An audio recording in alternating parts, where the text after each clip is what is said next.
Então tá, boa noite a todos, graça e paz. Hoje nós vamos continuar o estudo do livro de João, no capítulo 11. Então, abram suas Bíblias em João, Evangelho de João, capítulo 11.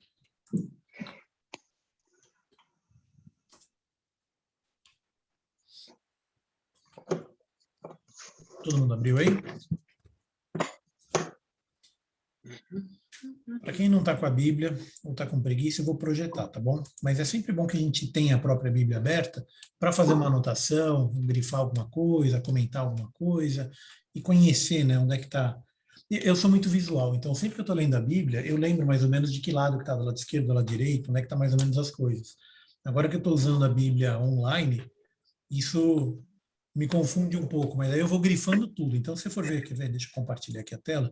Se for ver minha Bíblia aqui, ela está toda grifada. É de amarelo, é de verde, de vez em quando de vermelho.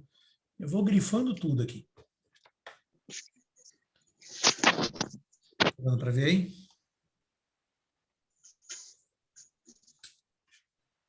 Então, um pouquinho. Então, vamos lá. O texto de hoje trata da ressurreição de Lázaro.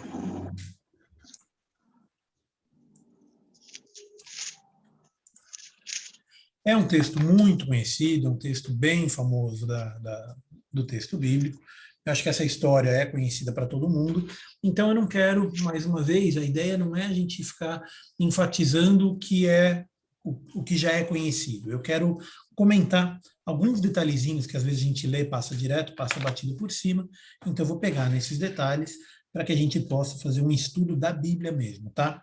A gente já sabe do milagre, a gente já conhece a questão espiritual, né, de Jesus ressuscitando a Lázaro, enfim, a gente já conhece. Então eu vou pegar nos detalhes algumas coisinhas que a gente às vezes passa direto, tá? Então a primeira coisa já está no capítulo, no verso 1 e 2. Logo de cara já tem no verso 1 e 2 o primeiro detalhe que a gente pode observar. Então, capítulo 11, verso 1, estava enfermo Lázaro, de Betânia, da aldeia de Maria e de sua irmã Marta. Então essas duas personagens são bem conhecidas também da gente. E aí tem um comentário que é isso que eu queria que vocês prestassem atenção. Essa Maria, cujo irmão Lázaro estava enfermo, era a mesma que ungiu com bálsamo o Senhor. Até aí, normal, né? Então a gente conhece a história da Maria, que ungiu com bálsamo. Agora, o detalhe curioso é que no Evangelho de João, a ordem está um pouquinho invertida. Porque essa passagem da Maria, que ungiu com bálsamo o Senhor, ele não contou antes disso, ele contou depois disso. Então, se for ver lá no capítulo 12, no 12, cadê? A partir do verso 1 até o verso 8, é aí que acontece. Então, ele conta essa história depois da outra. Tá? Por que eu estou enfatizando isso? Aqui no 11, 2, ele já fala, essa Maria era a mesma que ungiu com bálsamo o Senhor.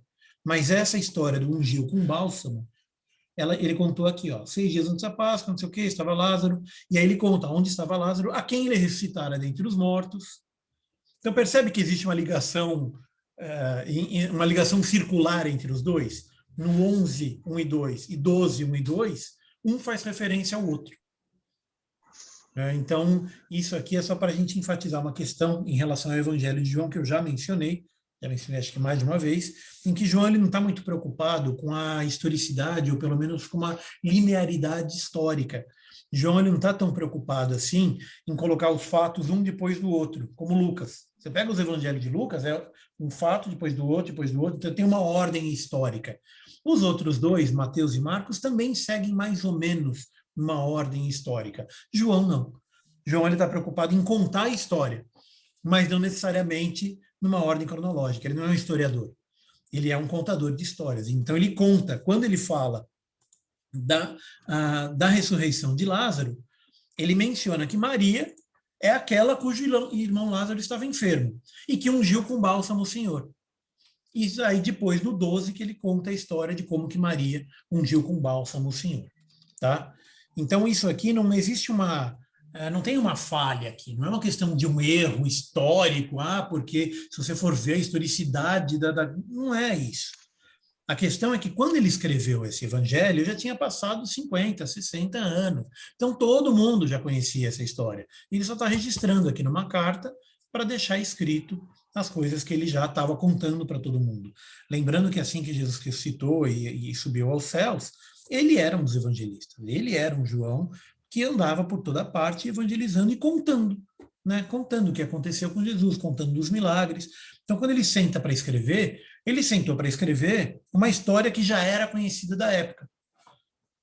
Tá? Então, assim, não tem um erro histórico, não tem como já ouvi falar, né? Que, não, porque aquele falou antes do outro, falou de. Não tem nada a ver isso aí.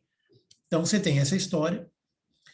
Quando ele conta a história da ressurreição de Lázaro, ele parte do pressuposto que quem está lendo isso já conhecia a história da Maria que ungiu com bálsamo o Senhor. Tá? Então, não existe Outro um dia, eu erro. achei interessante você mencionar isso, que eu vi um documentário sobre Israel, né? E a moça estava falando que Betânia é muito perto de Jerusalém. Uhum. Assim, é uma distância assim, que um dia a pessoa consegue vir. Hoje eles têm até metrô que deixa você em Betânia, de tão perto que é. E assim, o legal é que a estrada de Betânia para Jerusalém, ela cai bem aonde Jesus fez a entrada triunfal, né? Você sai ali pelo Monte das Oliveiras e entra bem naquele portão principal, que hoje lá está fechado, né? Mas é interessante mencionar isso, porque dá a impressão do tipo assim, não era uma coisa do tipo, não era longe para ele ir, daria para ele ir tranquilo para lá. Né? Daria. E aqui nesse mesmo texto ele menciona a distância. Ele mede essa distância em 15 estádios. Está no verso 18. Betânia estava a cerca de 15 estádios perto de Jerusalém. Tá? 15 estádios, eu não fiz a conversão. Podia ter pesquisado isso aqui, mas são alguns quilômetros. É o que você falou, não é nada muito Depende do absurdo, não. estádio. O estádio do Morumbi foi o estádio Não, é um grandinho. estádio romano, não sei qual é o tamanho do estádio romano. Se você procurar no Google, certamente você vai encontrar essa distância aqui. Mas 15 estádios são alguns quilômetros, tá? Não é um negócio que você fica 2 dias para andar. E por que essa informação é importante? Porque depois que ele recebeu a notícia de que Lázaro estava doente, não que ele tinha morrido, a notícia que ele recebeu é que ele estava doente. Está aqui no 3. Né? Senhor, está enfermo aquele a quem amas. Então, não tinha morrido ainda. Depois que ele recebeu essa notícia, ele esperou mais 2 dias para ir até lá. Né?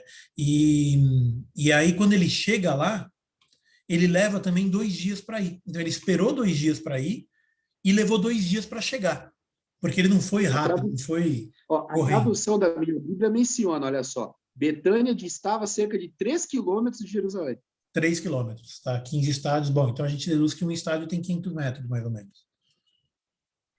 Né? São 15 estádios para 3 quilômetros, é mais ou menos 200 metros cada estádio.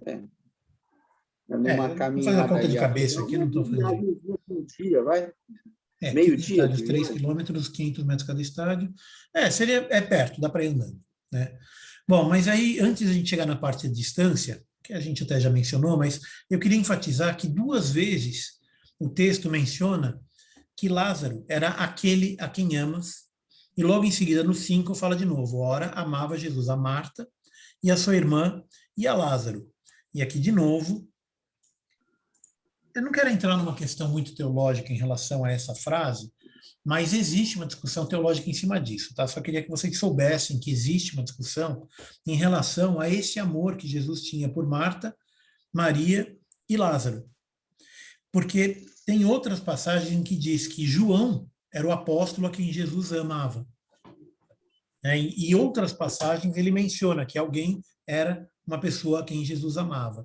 Então aí a pergunta é, Jesus amava a Lázaro mais do que ele amava outras pessoas? Jesus ele tinha um amor superior a Lázaro, a Marta, a Maria e a João do que ele tinha, por exemplo, com Tiago ou com Judas? Então, sem querer detalhar muito, sem querer polemizar muito, eu vejo isso, é uma opinião pessoal minha, tá? Eu vejo isso da seguinte forma: Jesus era filho de Deus, mas Jesus era também filho do homem. Então, assim como ele ensinava o amor eterno, o amor ágape, o amor infinito de Deus sobre a humanidade, e esse amor era mesmo infinito e é mesmo infinito, tanto que Jesus morreu por causa desse amor, né, exatamente por amar a todos infinitamente, ele morreu por todos. Então, você tem essa questão divina, o amor divino, o amor ágape. Né? Esse amor ele não muda, esse amor é realmente sem limite, e é um amor sem condição, né? Deus ama a todos, Deus ama a toda a criação. Mas, ao mesmo tempo, Jesus era também homem. E sendo homem, ele também sentiu o amor filéu. Filéu era o amor de amizade, era o amor de carinho. Né? Então, é a mesma coisa que quando você vai a uma igreja, você tem lá, sei lá, 100, 200, 500 pessoas na igreja. Você gosta das 500 pessoas?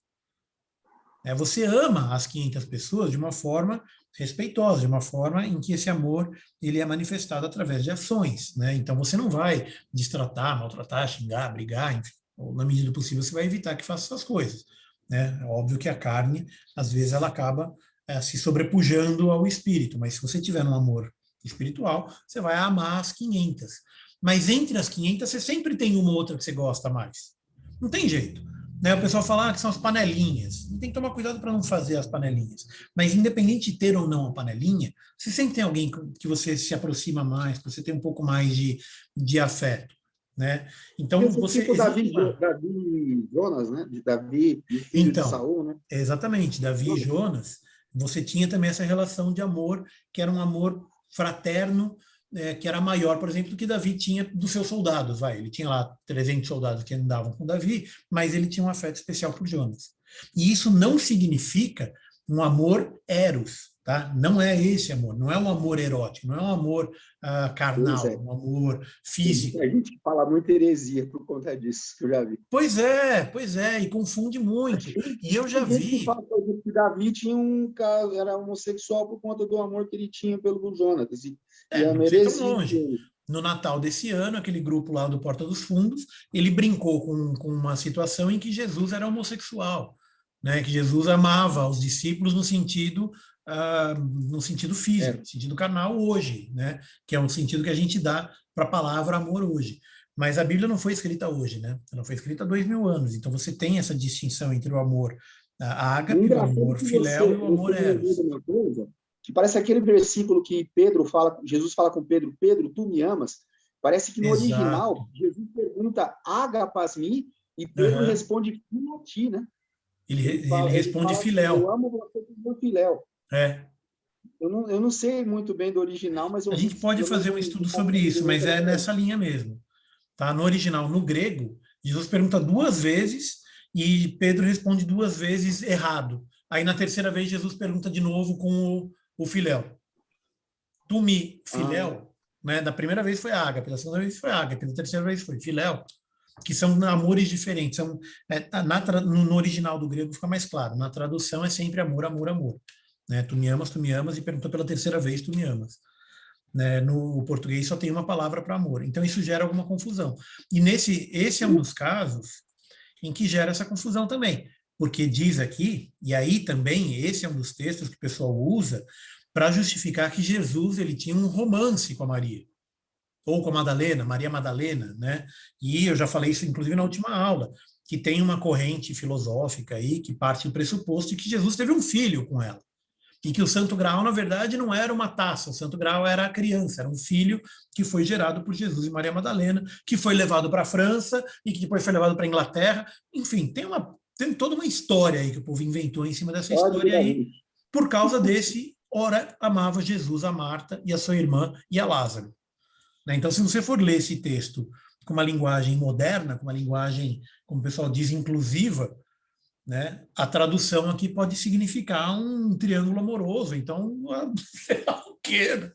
É um absurdo o jeito que o pessoal lê a Bíblia hoje em dia. Misericórdia. Né? Então, eu quero deixar isso muito claro. Esse amor aqui não significa que Jesus amava a Marta, Maria, Lázaro de uma forma física, também não significa que ele amava Maria, Marta e Lázaro mais do que amava o resto da humanidade. Entretanto, ele tinha uma amizade com essas três pessoas, além de ter com João também, que no final foi o único discípulo que participou, né, da crucificação. Então ele tinha um amor ali que era mais do que só um amor de Deus pelo... Não mais, porque não dá para ser mais, mas o que eu quero dizer é que Jesus, sendo homem, ele também tinha amizades, tá? Então, nesse sentido aqui, é um sentido da amizade mesmo. Ele tinha uma amizade com essa família, tanto que ele já tinha visitado essa família em outras oportunidades, já teve uma outra situação em que ele foi e ficou na casa deles, e quando ele saiu para ir para Jerusalém, é o que você já mencionou, ele saiu da casa de Marta para ir até Jerusalém, na entrada triunfal e tal, na Páscoa, né? Então, ele saiu dessa região da Betânia para ir até Jerusalém. Então, ele estava lá, ele ficava com aquela família lá e gostava desse povo. Bom, então, a gente está lendo aqui no 4, Jesus fala, né, que essa enfermidade não é para a morte, sim para a glória de Deus. Então, aqui, de novo, é mais uma manifestação semelhante àquela do cego, em que ele fala que aquele cara era cego não porque ele pecou ou porque os pais pecaram, mas para manifestar a glória de Deus. Esse caso é um caso semelhante. Essa enfermidade não é para a morte, e sim para a glória de Deus, a fim de que o Filho de Deus, e aí nota a expressão, ele muitas vezes se refere a si mesmo como o Filho do homem. Nesse caso, ele se refere a si mesmo como o Filho de Deus, seja por ela glorificado. Então, perceba a distinção aí. Ele está falando de si mesmo, né? Mas enquanto Filho de Deus. Por quê? Porque ele já sabia o que ia acontecer. Ele já sabia que Lázaro ia morrer, e ele já sabia que ele seria ressuscitado.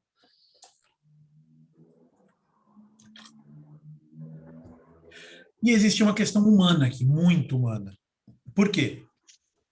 Lembra o que aconteceu nos últimos capítulos? Jesus em relação aos fariseus, o que aconteceu nessa relação de Jesus com os fariseus nos últimos 2, 3 capítulos? Às vezes a Bíblia menciona, em vez de falar os fariseus, a Bíblia fala os judeus. O que estava acontecendo? O que os judeus queriam fazer com Jesus?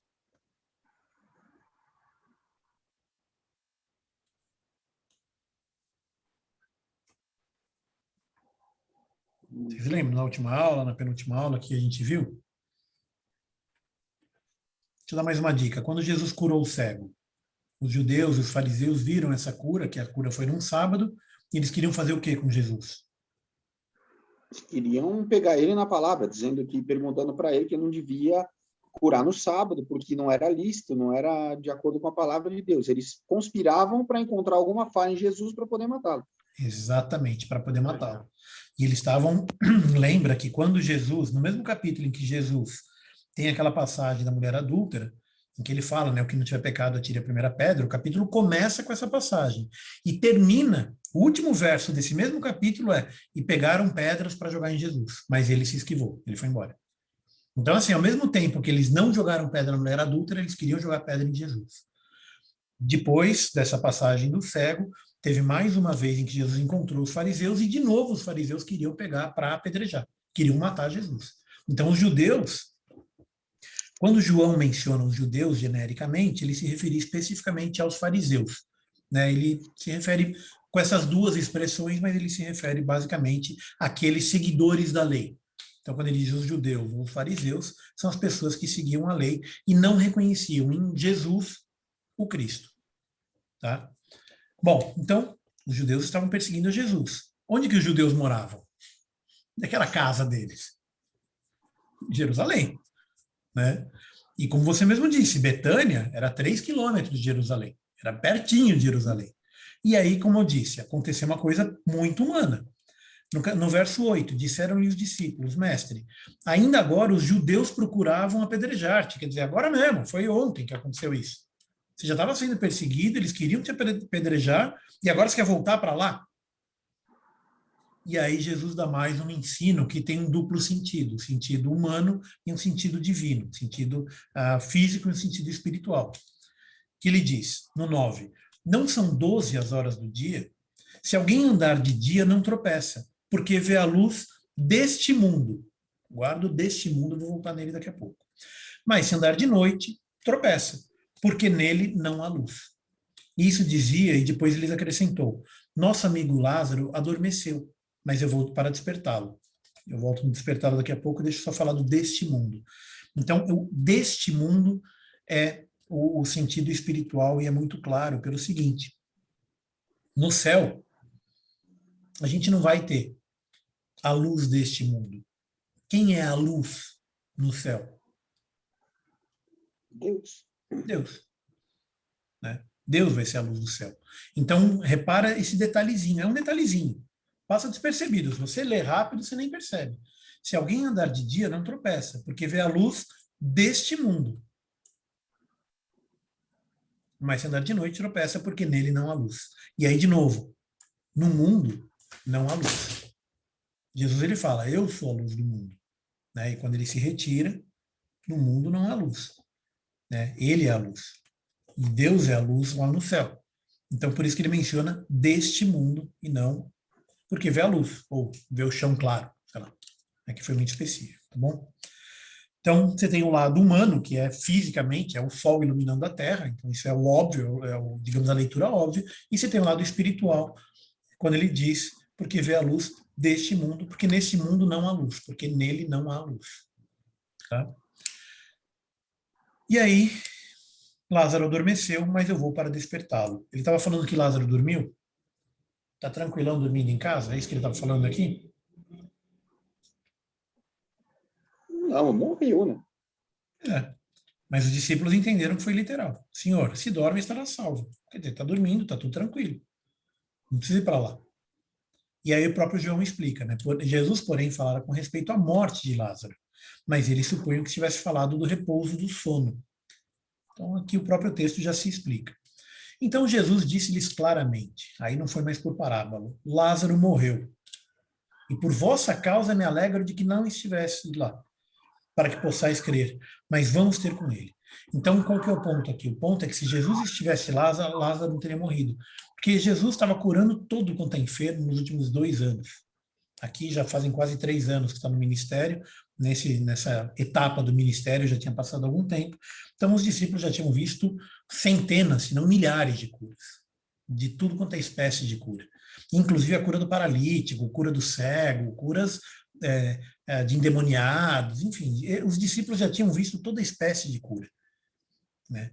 Mas eles ainda não tinham visto uma ressurreição nesse ponto. Então, era importante, olha só que irônico, era importante que Lázaro morresse. Porque se Jesus estivesse lá, era importante que eles não tivessem ido nesses últimos 2 dias. Porque se Jesus estivesse lá, Lázaro teria sido curado e todo mundo ia olhar e falar, tá bom, foi só mais um milagre. Né? Como se o milagre Tem uma fosse só nota, mais um, mas e percebe olha que que... interessante, Renato. Eu Hã? tenho uma nota aqui na minha Bíblia que fala o seguinte: muitos judeus acreditavam que a alma permanecia próxima do corpo durante 3 dias após a morte, na esperança de retornar para ele. Se essa crença estivesse na mente das pessoas ali, obviamente pensariam que já não havia esperança, pois Lázaro estava morto de maneira irreversível. Então, teve sentido até passar aquele tempo que Jesus não tinha chegado. Uns Senão eles 4 iam achar dias, que né? Jesus não fez ele voltar à vida, e sim que foi alguma coisa do tipo, a alma dele estava lá sapateando lá perto e entrou no corpo de Só volta. chamou junto, né? Né? Eu não sabia disso também. E aí, quando Jesus ele espera esse tempo, porque você pode perguntar, né? Mas por que Jesus esperou? Né? Aqui está falando que, cadê? Um pouco antes, avisaram ele que estava doente. Cadê a parte que fala que ele esperou mais 2 dias antes de ir embora? Não receberam notícia, não é para morte.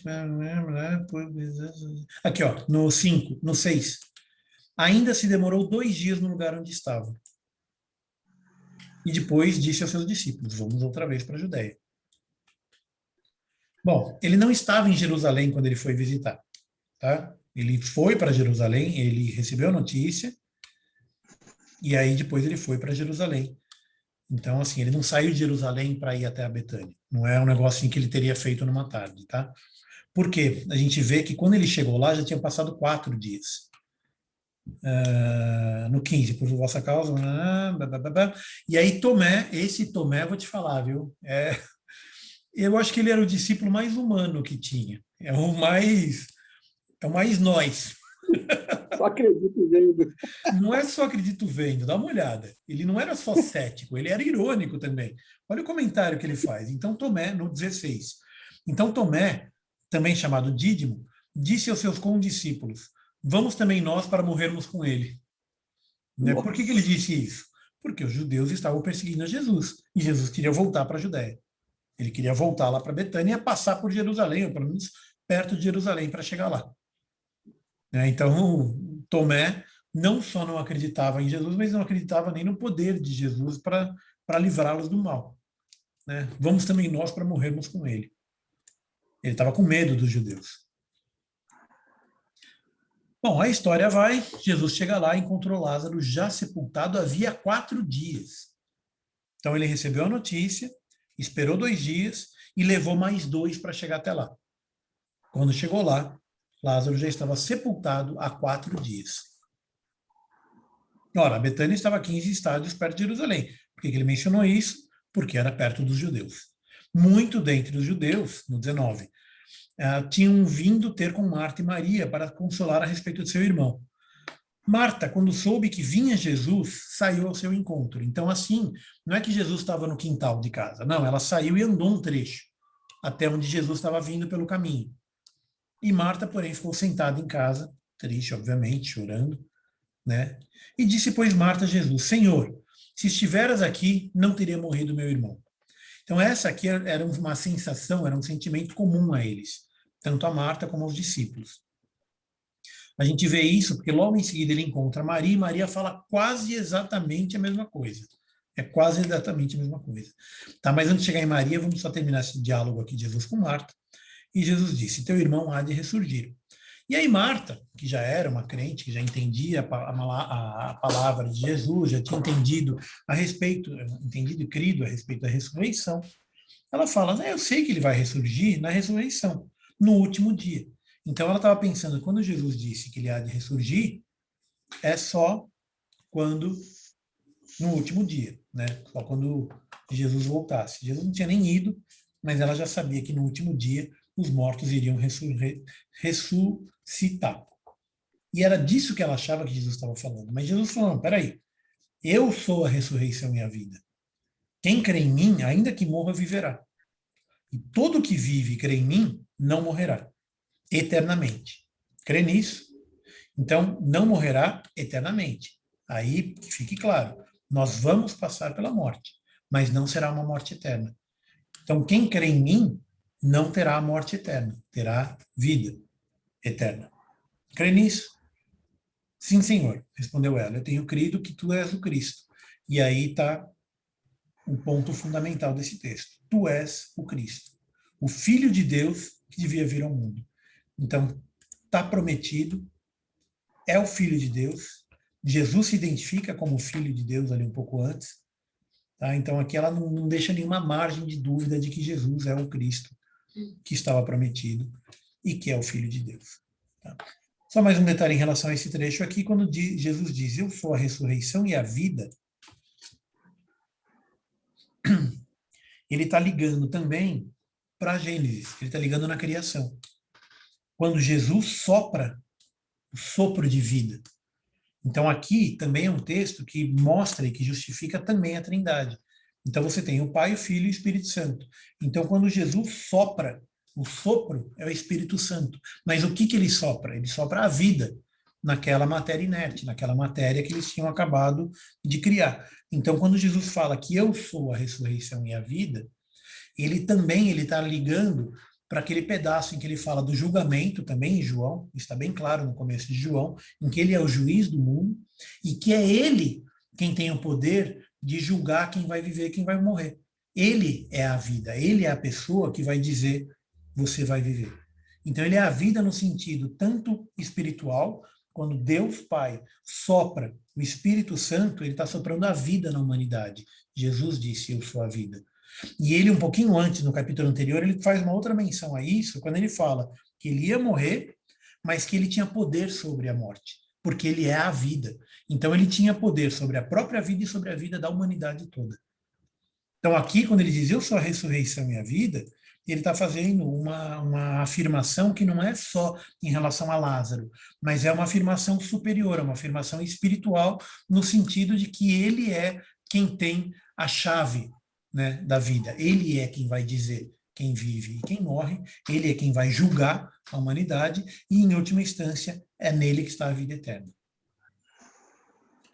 Isso ele fala claramente com todas as letras aqui. Todo que vive e crê em mim não morrerá eternamente. Tá? Então, aqui, além de ter essa questão, aspecto prático, aspecto de Jesus vai ressuscitar Lázaro, tem também esse aspecto eterno da natureza do Cristo. Né? A natureza eterna do Cristo, em que nele há a vida, ele é a vida. Isso aqui ficou claro para todo mundo? Essa questão espiritual desse... É só uma frase, mas ficou clara para todo mundo essa frase? Não é assim, acho que ela está bem, bem específica. E aí tem aquela passagem que ele finalmente chega e tá todo mundo lá, né? E a Marta chama Maria em particular, porque sabia que os judeus estavam perseguindo a Cristo, né? E entre os judeus havia, naturalmente, fariseus, porque era o processo de velório. Era assim, né? Você tinha lá os mestres da lei que iam acompanhar nos velórios também. Da mesma forma como hoje, quando morre alguém, se chama um padre, se chama um pastor, se chama, enfim, uma figura religiosa para consolar a família na morte. Naquela época se tinha esse costume também. Então, entre os judeus, você tinha certamente fariseus, tá? E aí, por isso que Marta chegou para Maria e falou em particular, chamou ela num canto e falou, olha, o mestre chegou e te chama. Ouvindo isso, Maria discretamente levantou e saiu correndo. Aí todo mundo ficou olhando e falou, onde é que ela foi? E foram atrás. Né? Porque Jesus, ele estava longe, ele não tinha chegado ainda, ele não estava na casa, ele tinha parado lá, onde Marta tinha encontrado com ele. Aí quando foi a Maria, aí foi todo mundo junto e foram os judeus junto. Bom, os judeus que estavam com Maria em casa a consolavam, vendo-a levantar-se depressa e sair, seguiram-na. Eu estou lendo no 31, tá? Supondo que ela ia ao túmulo para chorar. Quando Maria chegou ao lugar onde estava Jesus, ao vê-lo, lançou-lhe aos pés, dizendo, Senhor, se estiveras aqui, meu irmão não teria morrido. É a mesma coisa que a Marta falou, e a mesma coisa que os discípulos pensavam. Os discípulos achavam que Jesus tinha que ir logo, enquanto Lázaro estava doente. Não esperar morrer. Agora que morreu, acabou. Não tem mais. Morreu, já era. E Jesus, vendo a chorar, e bem assim os judeus que acompanhavam, agitou-se no espírito e comoveu-se. Aí, de novo, tem mais uma característica de Cristo.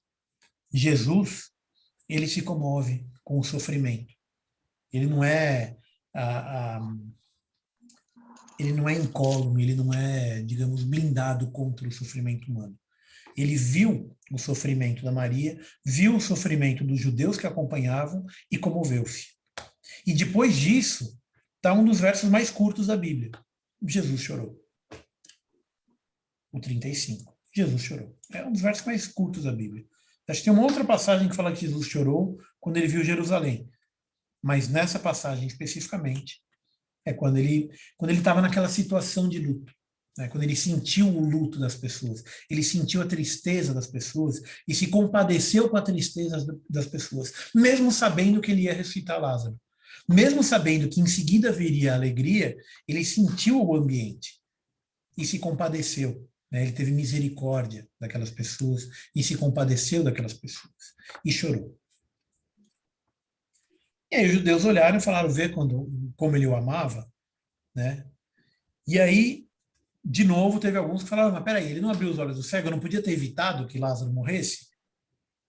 E Jesus, agitando-se novamente, estou lendo no 38, em si mesmo encaminhou-se para o túmulo. Era essa uma gruta, tinha uma pedra, não sei o quê, e aí Jesus falou, tira a pedra. E a Marta falou, não, peraí, faz 4 dias que ele morreu, está fedendo já, né? Já é um cadáver, é um corpo que está dentro de um túmulo, você quer que tira a pedra? E Jesus disse, não te disse eu que se você crer, você vai ver a glória de Deus? No 40. Tiraram a pedra. Jesus levantou os olhos para o céu e disse, Pai, graças te dou porque me ouviste. Aliás, eu sabia que sempre me ouves, mas assim falei por causa da multidão presente. Eu acho engraçado esse diálogo de Jesus com Deus, né? Quer dizer, Jesus ele conversa com o Pai, como se fosse Sim, conversando, pai e filho mesmo. Pai, eu te dou graças porque você me ouve, mas ele explica, não, peraí, eu sei que você me ouve, mas eu estou falando isso para que os outros também vejam, né, que você me ouve. Eu acho que quando ele falou, pai, graças te dou porque me ouviste, ele deve ter gritado a plenos pulmões. E aí, em voz mais baixa, ele falou, não, eu sabia que você sempre me ouve, sabe? Tipo, tá conversando. É uma conversa, não é uma, venho por meio desta solicitar-lhe que Vossa Senhoria, por favor, ouça a minha oração. Eu sei que você sempre me ouve. Né? E olha como ele fala de uma forma simples, de uma forma clara com Deus. Então, assim, eu até comentei isso na última aula, né? Que a gente não precisa orar de uma forma elegante, bonita, pode ser simples. Deus ouve a nossa oração, Deus ouve a oração que vem do coração. Não precisa ser bonito, não precisa falar bonito. Você pode falar do jeito que você quiser falar, do jeito que você souber falar, e Deus vai te ouvir. Bom, e tendo dito isso, no 43, e tendo dito isso, clamou em alta voz: Lázaro, vem para fora. E saiu aquele que estivera morto.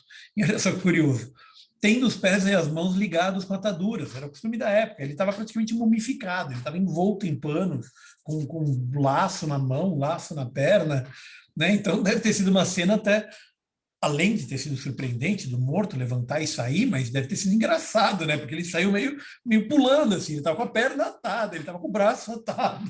Então foi uma situação, ao mesmo tempo, milagrosa, né? Obviamente, foi um milagre, um morto sair de um túmulo, né? Mas deve ter sido uma coisa engraçada. E Jesus ordenou: desatai e deixai-o ir.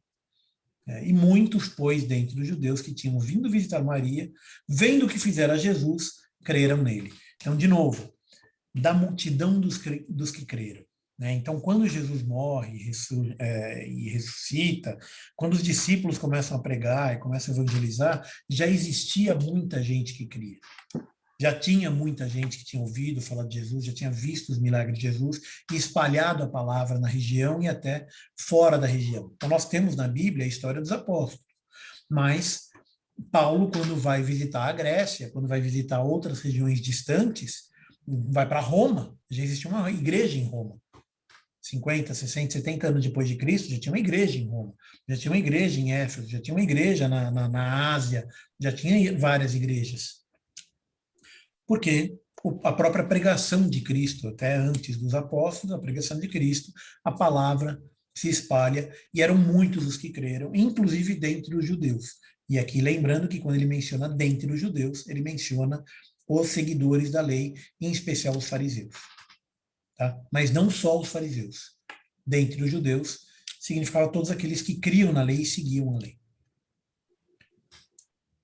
Outros, porém, foram ter com os fariseus e lhes contaram dos feitos que Jesus realizara. Né? Então, quem viu, creu, muitos dos que viram, creram, entretanto, alguns não creram. Cara, eu fico imaginando o que é preciso para uma pessoa que viu Jesus ressuscitando um morto. Não, eu me pergunto mesmo. Porque Né? como é que o cara vai conspirar para matar uma pessoa que faz um milagre desse, cara? Como, né? Como? E Não não, entra na minha cabeça. e o que está na cabeça de uma pessoa que viu o milagre acontecer, sai correndo e vai contar para os fariseus, olha lá, Jesus ressuscitou morto. Mas ele não contou, tipo, olha que beleza, Jesus ressuscitou morto, que maravilha, louvemos a Deus. Não, ele foi lá meio que para dedar, entendeu? Foi lá, ó, eu estava lá e eu vi, ele fez isso. Então, e aí o final desse texto, ele conta, eu vou resumir aqui esse finalzinho, mas é a discussão entre os principais sacerdotes e os fariseus. Eles convocaram o sinédrio era uma espécie de uma reunião, um ajuntamento entre os principais sacerdotes, e eles estavam discutindo o que a gente faz com Jesus. Se a gente deixar assim, muitos crerão nele, todos crerão nele. E depois virão os romanos e tomarão não só nosso lugar, mas a própria nação. Olha o medo deles. Né? O medo deles é que se crescem em Jesus, eles iam parar de se importar com os romanos. Aí os romanos iam vir e tomar, não sei qual que é honestamente, e falando em linguagem bem moderna, não sei qual foi a brisa desses caras.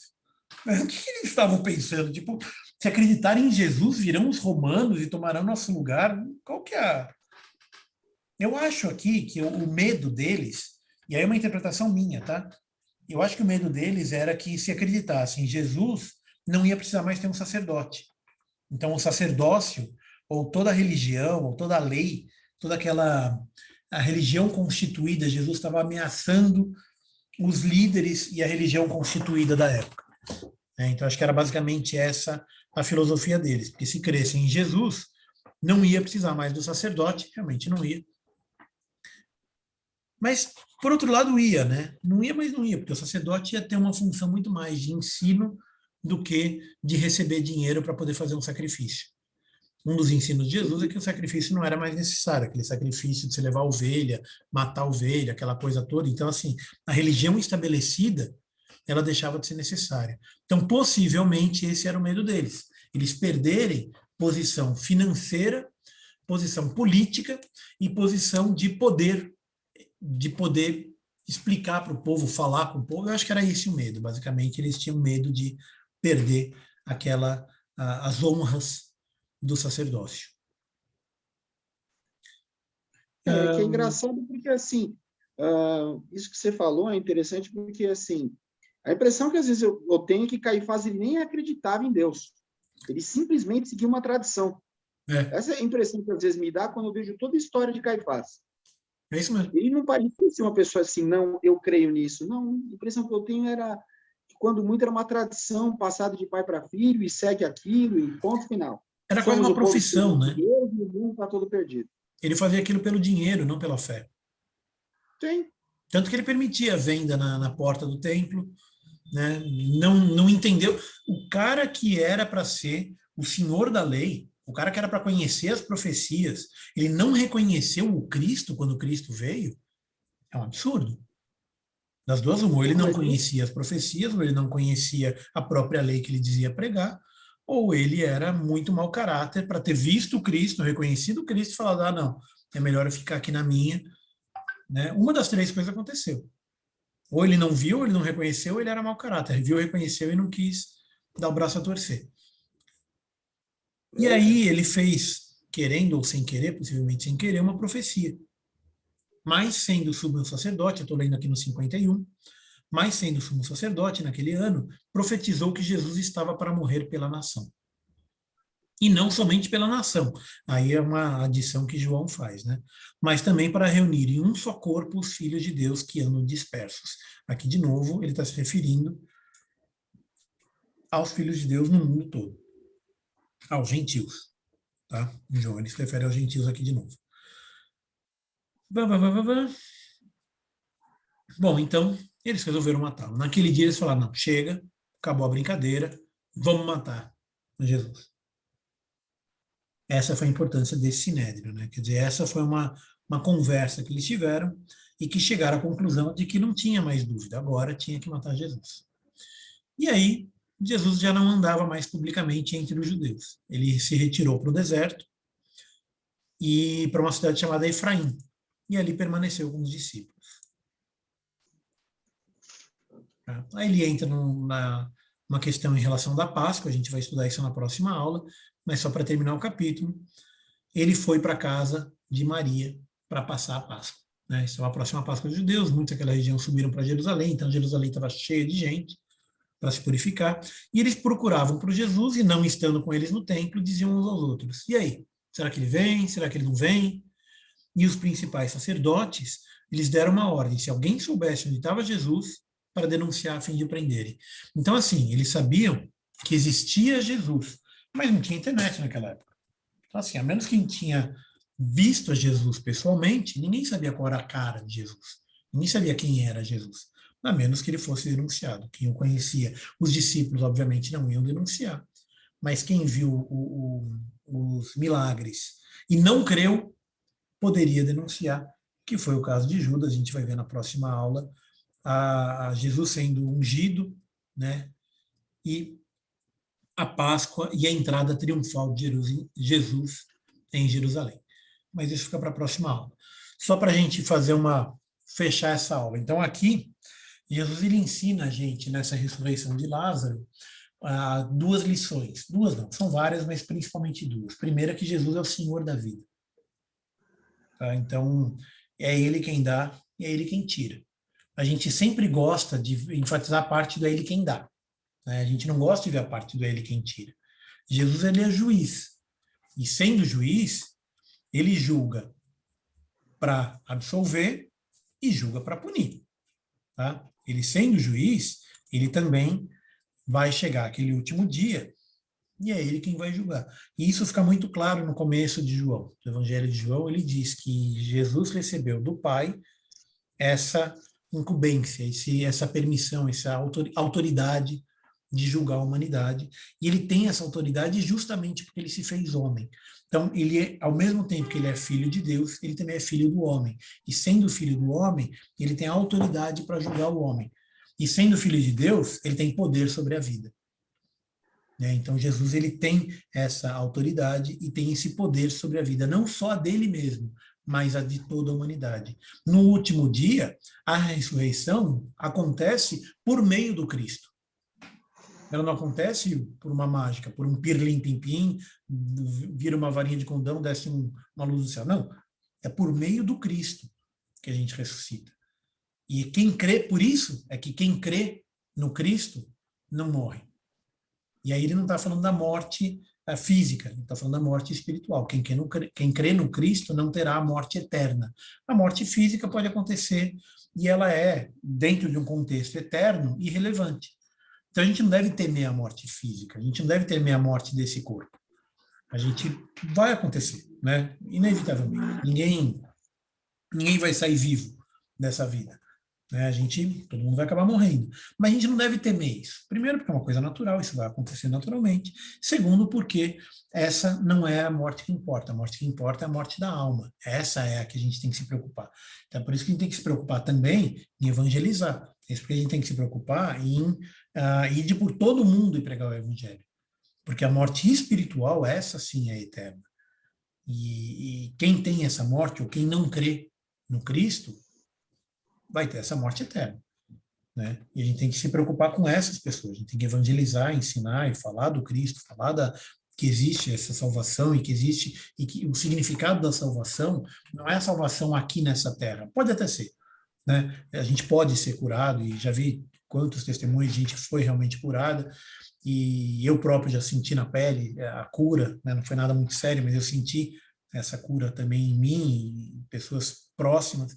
Então, assim, mas não é essa a cura principal. Essa cura, ela só traz algum conforto enquanto a gente está por aqui. Mas a vida que importa é a vida eterna. Então, a hora que acaba essa vida, aí é sim que começa a brincadeira. Essa aqui é só um preâmbulo, é só é o primeiro episódio da série. Sabe aquele primeiro episódio da temporada que não começou ainda, que você faz o piloto? É o piloto da série, é o que a gente está vivendo aqui. Na nossa vida, tem muito mais coisa pela frente. E não é aqui que ela vai acontecer. A vida séria, a vida eterna, a vida abundante é a que vem em seguida. Tá? Então, e Jesus é o Senhor da vida e quem crê nele não morrerá. Né? Quem crê nele não perece, mas tem a vida eterna. Amém? Glória a Deus, né? Glória Amém. a Deus que seja assim. A gente pode ter essa vida, sendo assim, a gente pode ter paz nessa vida. Por quê? Porque a gente sabe que essa vida, não importa o que aconteça, é na próxima que a gente vai ter a vida eterna, e a gente vai estar abundante, né? A vida com Deus, a vida com Jesus, e com quem a gente ama, enfim. Então a gente pode, não importa o que acontecer nessa vida, literalmente, não importa o que acontecer nessa vida, desde que eu creia no Filho, desde que eu creia no Cristo, o que vem em seguida é melhor do que o que está aqui. Vamos fazer uma oração para encerrar? Deixa eu só parar a gravação aqui. Eu nunca faço isso, mas deixa eu só fazer uma propaganda. Vai, quem está assistindo até aqui no Facebook, se inscreve, compartilha, clica lá no joinha. Fazer uma propaganda também. Diga. Renato, então o capítulo 11 encerrou hoje. Isso. Hoje a gente encerra o 11. O próximo é o capítulo 12, então.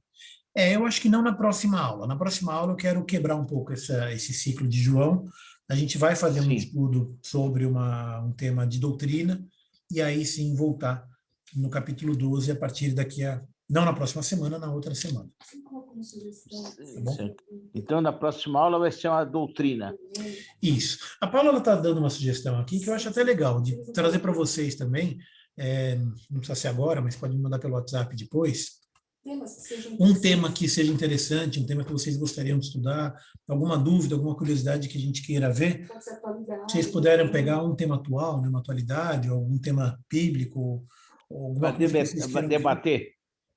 para a gente poder debater, né? E aí eu posso me preparar também para a próxima aula, a gente pegar, né? Ver com base bíblica, né? Fazer um estudo em cima de algum tema que vocês podem sugerir, tá bom? Manda para mim depois no WhatsApp, então me liga e vamos conversar. Quem quiser fazer uma coisa específica, a gente pode fazer isso, senão a gente pega um tema doutrinário para dar uma quebrada aí no estudo de João, e na outra semana a gente volta para João, tá bom? Então, deixa eu encerrar o vídeo agora, e a gente faz uma oração em seguida. Paz.